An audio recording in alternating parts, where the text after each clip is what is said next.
चांद की सतह पर चहलकदमी कर रहे प्रज्ञान रोवर का एक नया वीडियो सामने आया है जिसमें वह गोल गोल घूमता नजर आ रहा है। भारतीय अंतरिक्ष अनुसंधान संगठन यानी इसरो ने प्रज्ञान की इस गतिविधि की तुलना चंदा मामा के आंगन में बच्चे के खेलने से की है। चंद्रयान 3 ने 23 अगस्त को चांद के दक्षिणी ध्रुव पर सॉफ्ट लैंडिंग की थी। इसरो की तरफ से शेयर किए गए वीडियो में नज़र आ रहा है कि प्रज्ञान एक ही जगह पर है और गोल गोल घूम रहा है। यह वीडियो विक्रम लैंडर के इमेजर कैमरे में रिकॉर्ड हुआ है। इसरो ने बताया, सुरक्षित मार्ग की तलाश में रोवर को घुमाया गया। इस गतिविधि को लैंडर इमेजर कैमरा ने रिकॉर्ड किया। भारतीय स्पेस एजेंसी ने आगे लिखा है, यह ऐसा लग रहा है जैसे एक माँ बैठे हुए देख रही है और बच्चा चंदा मामा के आंगन में खेल कूद कर रहा हो। इसरो ने गुरुवार को बताया कि रोवर पर मौजूद एक और उपकरण ने इस बात की पुष्टि की है कि क्षेत्र में सल्फर मौजूद है। एजेंसी ने जानकारी दी, alpha particle X ray spectroscope APXS ने एस के साथ साथ अन्य छोटे तत्वों का भी पता लगाया है। इससे पहले भी चहलकदमी के दौरान प्रज्ञान ने सल्फर समेत कई अन्य एलिमेंट्स की पहचान की थी। बुधवार को ही इसरो ने बताया था कि चांद से लैंडर विक्रम की तस्वीर भेजी गई है।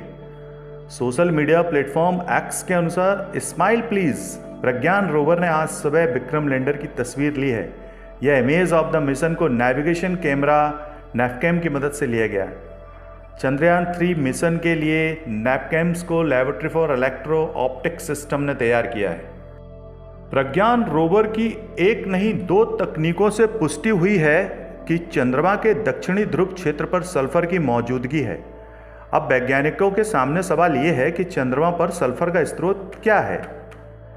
चंद्रयान 3 को चांद पर लैंड हुए 1 सप्ताह हो चुका है। विक्रम से बाहर निकला प्रज्ञान रोवर इन 7 दिनों में पहले ही चंद्रमा पर सल्फर और ऑक्सीजन समेत कई तत्वों की मौजूदगी की पुष्टि कर चुका है। गुरुवार को इसरो ने पुष्टि की कि प्रज्ञान रोवर के एक अन्य उपकरण ने एक अन्य तकनीक के माध्यम से क्षेत्र चंद्रमा के दक्षिणी ध्रुव में सल्फर पाया है। प्रज्ञान रोवर की एक नहीं 2 तकनीकों से पुष्टि हुई है कि चंद्रमा के दक्षिणी ध्रुव क्षेत्र पर सल्फर की मौजूदगी है। अब वैज्ञानिक के सामने सवाल ये है कि चंद्रमा पर सल्फर का स्रोत क्या है। वे यह समझने का प्रयास कर रहे हैं कि क्या यह आंतरिक वजह है, ज्वालामुखी का फटना, या मौसम संबंधी कोई कारण। वैज्ञानिकों का मानना है कि सल्फर आमतौर पर ज्वालामुखी गतिविधियों से उत्पन्न होता है, लेकिन चंद्रमा पर सल्फर की मौजूदगी के पीछे स्रोत पर अभी किसी प्रकार की कोई पुष्टि नहीं हो पाई है। चांद पर सल्फर का पता लगाने वाली पिछली तकनीक लेज़र प्रेरित breakdown spectroscope on board Pragyan rover थी। अब अल्फा पार्टिकल एक्सरे स्पेक्ट्रोस्कोप ने भी सल्फर और कुछ अन्य छोटे तत्वों का पता लगाया है। इसरो ने चंद्रयान 3 के ताज़ा अपडेट में ट्वीट किया, CS3 की यह खोज वैज्ञानिकों को क्षेत्र में सल्फर के स्रोत के लिए नए स्पष्टीकरण विकसित करने के लिए मजबूर करती है कि चांद पर सल्फर की मौजूदगी के पीछे के कारणों पर रिसर्च जारी है। आंतरिक ज्वालामुखी या उल्कापिंड वजह। वैज्ञानिकों को चंद्रमा की धरती पर सल्फर की उम्मीद नहीं थी, लेकिन रोवर के 2 तंत्रों ने सल्फर की मौजूदगी की पुष्टि की है। एल्युमिनियम, सिलिकॉन, कैल्शियम आयरन की अपेक्षा थी और वह मिल भी गया। इसरो ने कहा, चंद्रयान 3 जिस दक्षिण ध्रुवीय क्षेत्र में उतरा, वहाँ चंद्रमा की मिट्टी और चट्टानें किससे बनी हैं, यह अन्य उच्च भूमि क्षेत्रों से कैसे अलग है, ये वे प्रश्न हैं जिनका चंद्रयान 3 रोवर अपने वैज्ञानिक उपकरणों के साथ उत्तर खोजने की कोशिश कर रहा है। अल्फा पार्टिकल एक्सरे स्पेक्ट्रोमीटर नवीनतम तकनीक है जिसने चंद्रमा पर सल्फर की उपस्थिति की पुष्टि की है। इसरो के अनुसार APXS उपकरण चंद्रमा जैसे कम वायुमंडल वाले ग्रहों की सतह पर मिट्टी और चट्टानों की मौलिक संरचना के इन सीटू विश्लेषण के लिए सबसे उपयुक्त है। इसमें रेडियोधर्मी स्रोत होते हैं जो सतह के नमूने पर अल्फा कण और एक्सरे उत्सर्जित करते हैं। नमूने में मौजूद परमाणु सतह पर मौजूद तत्वों के अनुरूप विशिष्ट एक्सरे लाइन उत्सर्जित करते हैं। इन विशिष्ट एक्सरे की ऊर्जा और तीव्रता को मापकर शोधकर्ता मौजूद तत्वों और उनकी प्रचुरता का पता लगा सकते हैं। प्रज्ञान रोवर का चांद की सतह पर सल्फर की खोज करना विशेष रूप से उल्लेखनीय है, क्योंकि यह चंद्रमा पर एक अपेक्षाकृत दुर्लभ तत्व है।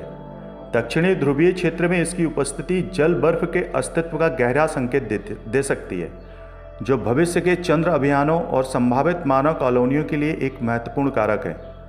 सल्फर आमतौर पर ज्वालामुखी गतिविधियों से उत्पन्न होता है और चंद्रमा पर इसकी महत्वपूर्ण उपस्थिति चंद्रमा के इतिहास और संरचना का पता लगाने में मदद कर सकती है।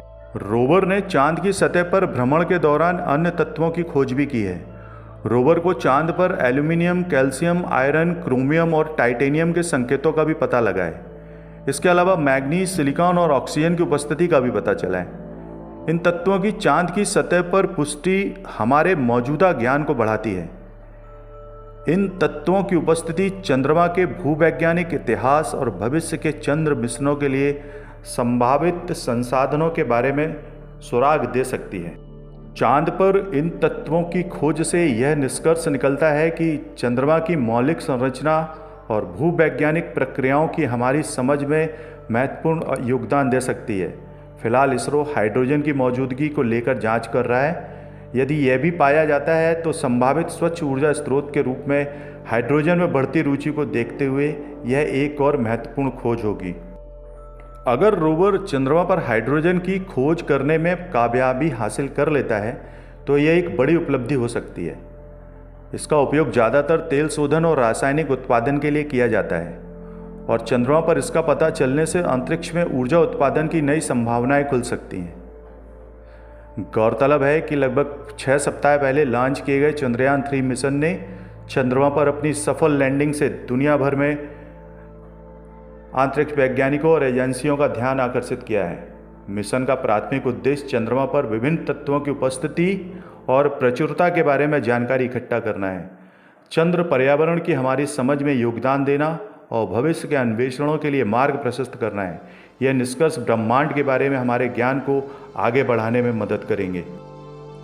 प्रज्ञान रोवर ने 29 अगस्त 2023 की रात यह खुलासा किया कि चांद के दक्षिणी ध्रुव के इलाके में ऑक्सीजन है। यह काम उसमें लगे लिब्स पेलोड यानी यंत्र लेज़र इंड्यूस्ड ब्रेकडाउन स्पेक्ट्रोस्कोपी ने किया। इस यंत्र को सिर्फ चांद की सतह पर मौजूद खनिजों और रसायनों की खोज और पुष्टि के लिए भेजा गया है। लिब्स चांद की सतह पर तीव्र लेजर किरणें फेंककर उससे निकलने वाले प्लाज्मा का एनालिसिस करता है। यह लेजर किरणें बेहद अधिक तीव्रता के साथ पत्थर या मिट्टी पर गिरती हैं। इससे वहाँ पर बेहद गर्म प्लाज्मा पैदा होता है, ठीक वैसा ही जैसे सूरज की तरफ से आता है। प्लाज्मा से निकलने वाली रोशनी यह बताती है कि सतह पर किस तरह के खनिज या रसायनों की मौजूदगी है। ऑक्सीजन मिल गया है, हाइड्रोजन की खोज जारी है। ये दोनों मिलकर पानी बना सकते हैं, यानी चांद पर इंसानों की बस्ती बसाने के लिए इन दोनों की ज़रूरत पड़ेगी। ये ही चांद पर जीवन स्थापित करेंगे। विक्रम लैंडर में लगे खास थर्मामीटर ने बताया था कि चांद की सतह के ऊपर और सतह से 10 सेंटीमीटर नीचे यानी करीब 4 इंच नीचे तक का तापमान में बड़ा अंतर है। लैंडर में लगे चास्टे पेलोड ने यह काम किया था। चास्टे ने चांद की ऊपरी सतह पर तापमान 50 से 60 डिग्री सेल्सियस के बीच दिखाया था। वहीं 4 इंच जमीन के नीचे पारा -10 डिग्री सेल्सियस पर था। चांद के दक्षिण ध्रुव इलाके में इंसानी बस्ती कहाँ बसानी है, कैसे बसानी है, ताकि तापमान के बदलाव को इंसान के लायक रखा जा सके, इसमें मदद मिलेगी। ऐसी जगह ह्यूमन कॉलोनी नहीं बनाई जाएगी जहाँ पर तापमान भयानक बदलाव करता हो। अगर बनानी हुई तो इससे बचने का उपाय खोजा जाएगा। दोस्तों, चंद्रयान 3 से जुड़ी कुछ जानकारी मैंने आज आपके सामने प्रेषित की। आगे भी समय समय पर मैं जितनी अधिक जानकारियां प्रज्ञान रोवर से संबंधित मिलेंगी आपके लिए प्रेषित करता रहूँगा। यह आपको कैसी लगी मुझे बताइएगा ज़रूर। सब्सक्राइब कीजिएगा, कमेंट्स कीजिएगा। आपके कमेंट से मुझे बहुत ऊर्जा मिलती है। मैं आगे भी आपके लिए नई नई चीज़ें लाता रहूँगा। तब तक के लिए धन्यवाद।